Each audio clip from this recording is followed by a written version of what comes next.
On va rester calme. On va rester calme. Ma fille dort juste à côté. Vamos! C'est bon! Oh là là là là là là, quel match! Et je vais vous dire un truc, les amis. Ça fait 15 ans, je pense, ouais, à peu près, grosso modo. Un peu plus, ouais, peut-être 20 ans même, que je regarde les classicos. J'en ai rêvé. J'en ai rêvé que le Real gagne comme ça 4-0 chez eux, grosse humiliation. Parce que les classicos, évidemment, on en a gagné, le Barça en a gagné, mais à chaque fois qu'il y avait une humiliation, c'était le Barça qui venait nous mettre des tollés chez nous, 4-0, 3-0, 6-2, etc. Le Real, c'était toujours timide. On gagnait 2-1, 1-0, 3-1 grand maximum. Jamais par 3 buts d'écart. Encore moins par 4. Et ce soir, franchement, quel bonheur, parce que ce soir, c'est incroyable. On prive le Barça du triplé national. On prive le Barça d'un titre.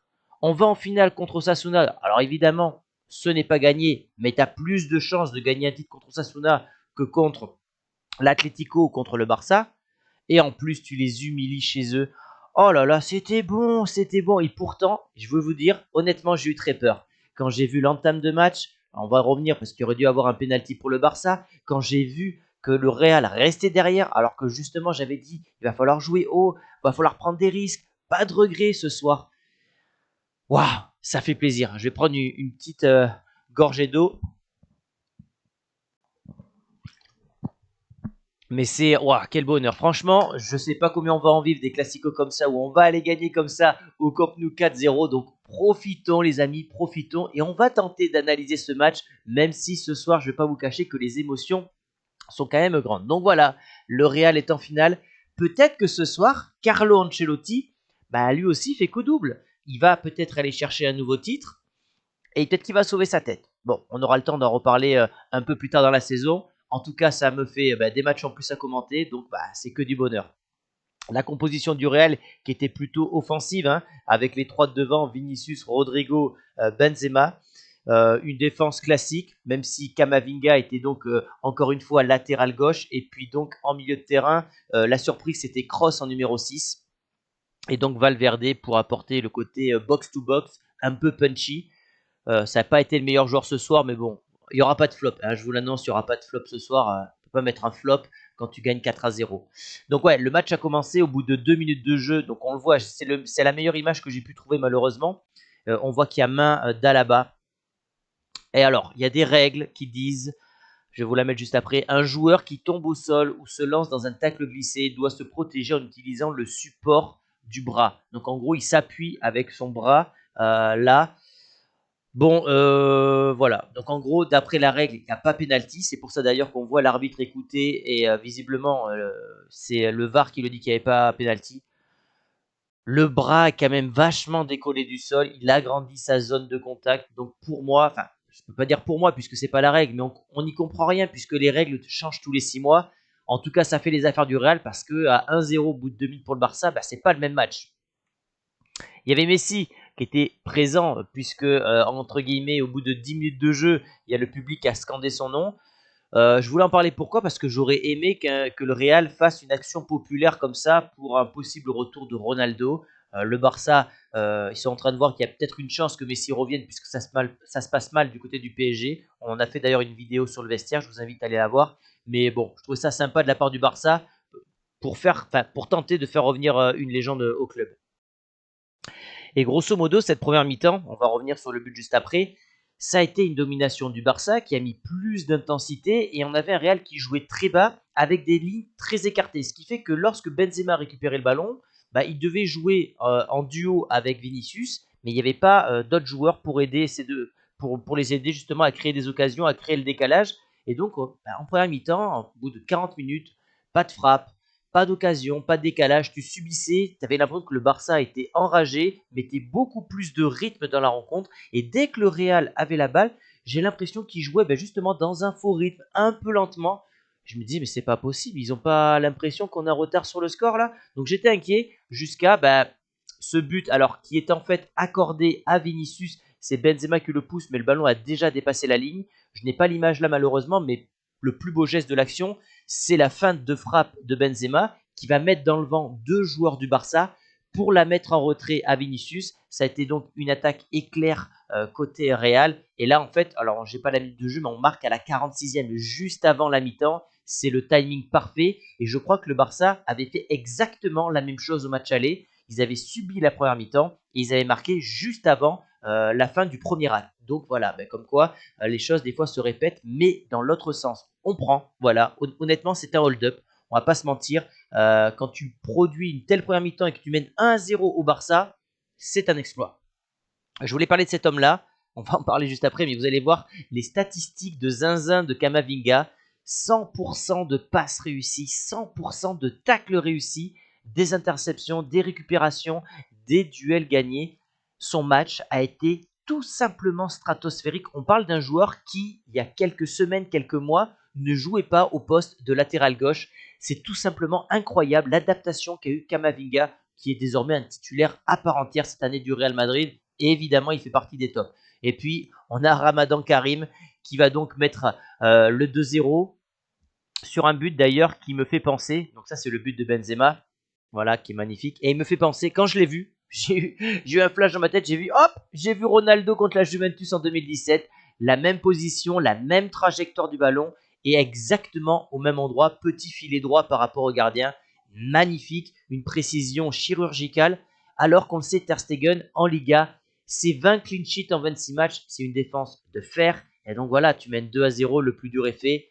Juste après, tu as le 3-0 et Benzema qui va même mettre un triplé et mettre du coup son 15e but en Classico. Et encore, quand je vous dis 15, je ne sais même pas si j'ai actualisé avec le dernier but. On est peut-être à 16 buts en Classico. Vous me corrigerez dans les commentaires. Je sais que vous êtes attentifs à ce genre de statistiques. Un match extraordinaire.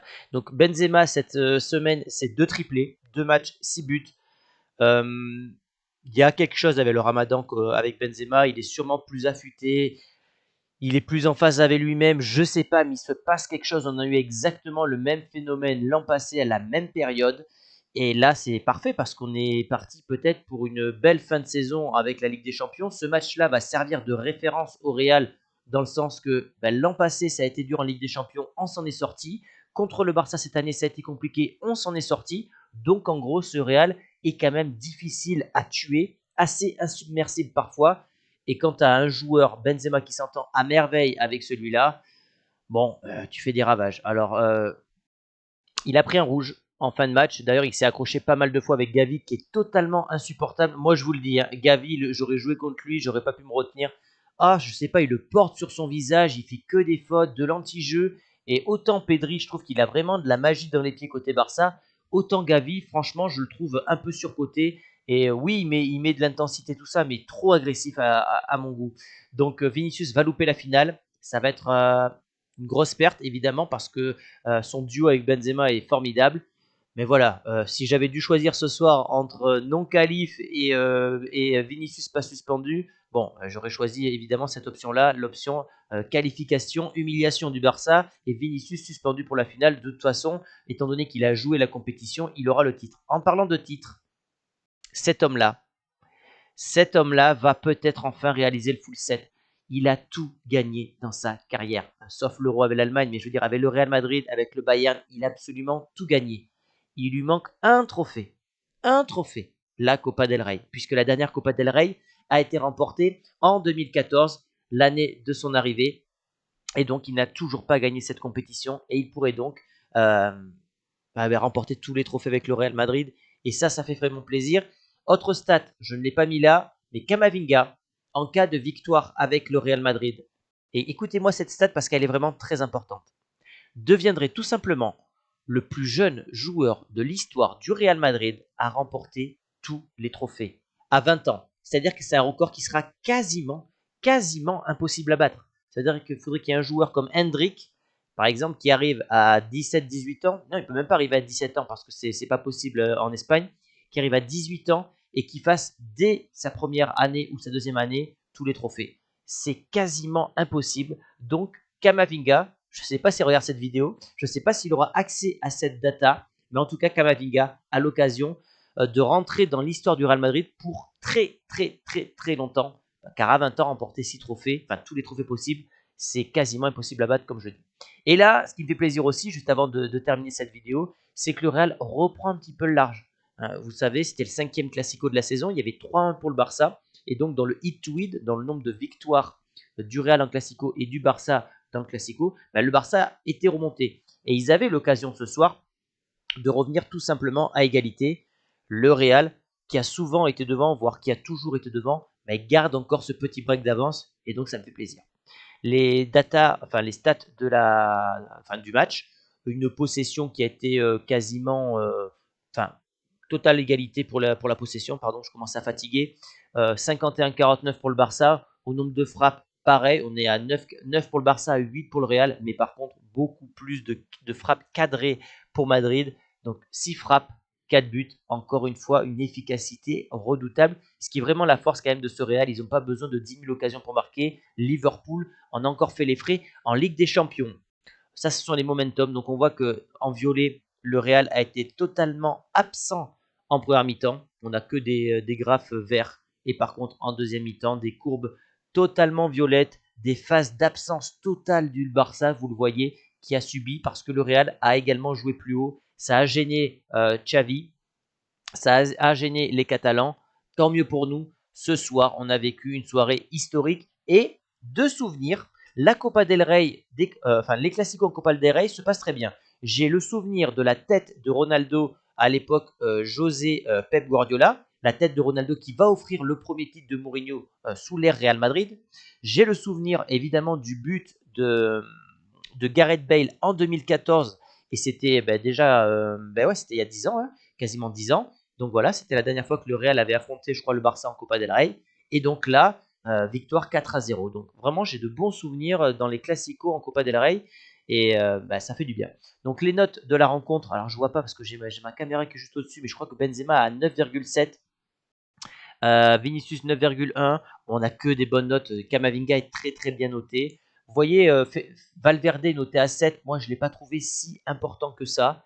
Bon, voilà, on n'a que des notes au-dessus de 6,8, 6,9. Donc, on est sur une très très grosse partie du Real Madrid. Même Courtois est bien noté parce qu'il a eu quelques arrêts à faire.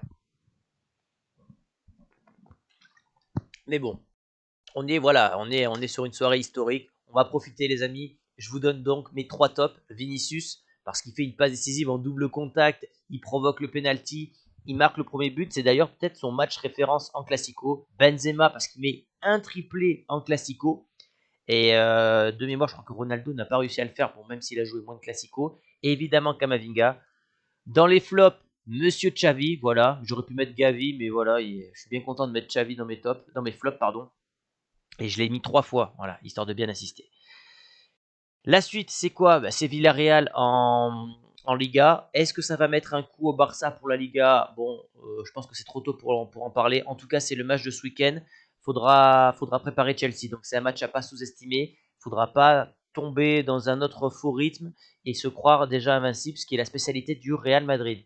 Et pour ceux qui restent jusqu'à la fin, c'est ma chaîne secondaire, Le Vestiaire, avec Christophe de CM Football. Voilà, la chaîne a vraiment bien pris cette semaine. On a fait de très très bonnes vidéos. C'est dans la bonne humeur. Il y a eu un invité, le Guito, justement. Donc voilà, allez-y, ça nous fera plaisir. Voilà les amis ce que j'avais à vous dire ce soir. Très très très content évidemment de ce match incroyable. N'hésitez pas à bombarder les barres des likes. Si tout le monde met un pouce bleu, voilà, pour ce match historique, ça peut faire décoller la vidéo. Et je compte sur vous les amis. On reviendra sur la chaîne, je pense vendredi pour l'avant-match contre Villarreal, sauf si demain je trouve du temps pour faire une autre vidéo. Merci à tous pour votre fidélité et je vous fais de gros bisous. À bientôt.